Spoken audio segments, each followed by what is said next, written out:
আসসালামু আলাইকুম। আপনার বাড়িতেও কি এইরকম কেউ বলে যে আমার সুগার হয়েছে? কিন্তু আপনি কি জানেন এই সুগার আসলে আপনার শরীরের ভিতরে কি করছে? আমরা যা প্রতিদিন খাবার খাই, ভাত, রুটি, ডাল, শাক, সবজি, সব কিছু ভেঙে তৈরি হয় একটা জিনিস, যার নাম গ্লুকোজ। আমাদের শরীরে এই গ্লুকোজেই দ্রুত এনার্জি দেয়।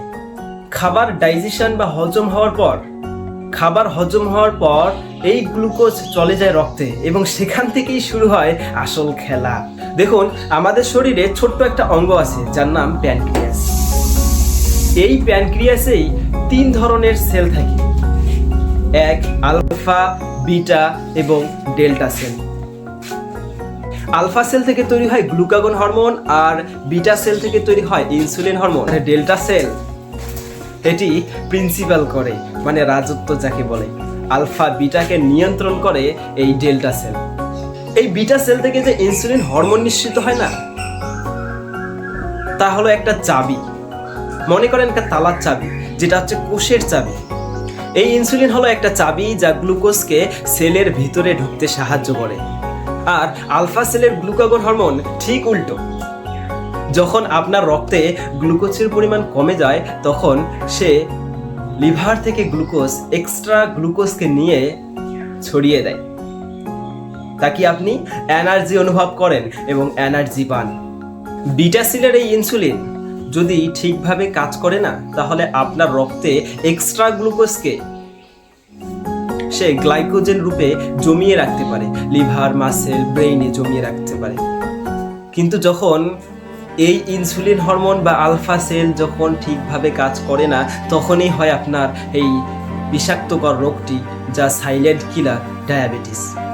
সিমটম যদি আমরা দেখি, তাহলে বারবার প্রস্রাব, বারবার পিপাসা, চামড়ার কালার চেঞ্জ হয়ে যায়, চামড়া কালো হয়ে যাওয়া এবং চামড়ার বিভিন্ন ধরনের সমস্যা হওয়া। এটা শুধু জাস্ট লক্ষণ, কিন্তু ভিতরের সমস্যাটা না আরও খুব গভীর। চোখ, কিডনি, নার্ভ সবগুলোকেই ধীরে ধীরে ড্যামেজ করতে থাকে। সুগার হলে কিছুদিন পর দেখবেন চোখের সমস্যা শুরু হয়ে গেছে, চোখে কম দেখা শুরু হয়ে গেছে আপনার।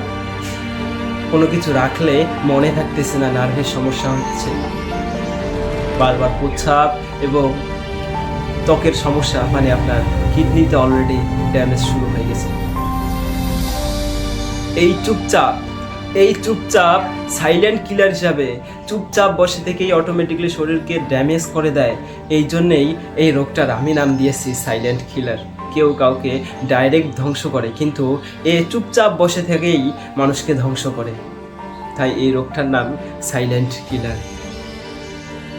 কিন্তু হ্যাঁ, আপনি এটি কন্ট্রোল করতে পারবেন যদি আপনি ঠিকঠাক খাওয়া দাওয়া, মুখটাকে কন্ট্রোল করা, এছাড়া নিয়মিত ব্যায়াম করতে পারেন। তাহলে অবশ্যই আপনি এই রোগ থেকে সুন্দরভাবে এবং মাঝে মধ্যেই অসুবিধা হলে ওষুধ খাওয়া যদি ঠিকঠাক রাখেন, তাহলে আপনার কোনো ক্ষতি করতে পারবে না এই রোগ।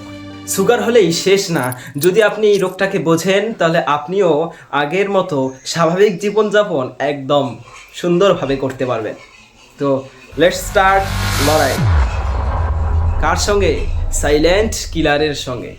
আর হ্যাঁ, এটি যদি আপনার পছন্দ হয়ে থাকে বা নেক্সট কোনো রোগ নিয়ে যদি আলোচনা করা লাগে, তাহলে অবশ্যই আমাকে কমেন্টে বলবেন। আমি চেষ্টা করব সুন্দরভাবে ব্যাখ্যা করার, রোগের বিস্তারিত সম্বন্ধে আমরা জানবো। ওকে, তো বাই।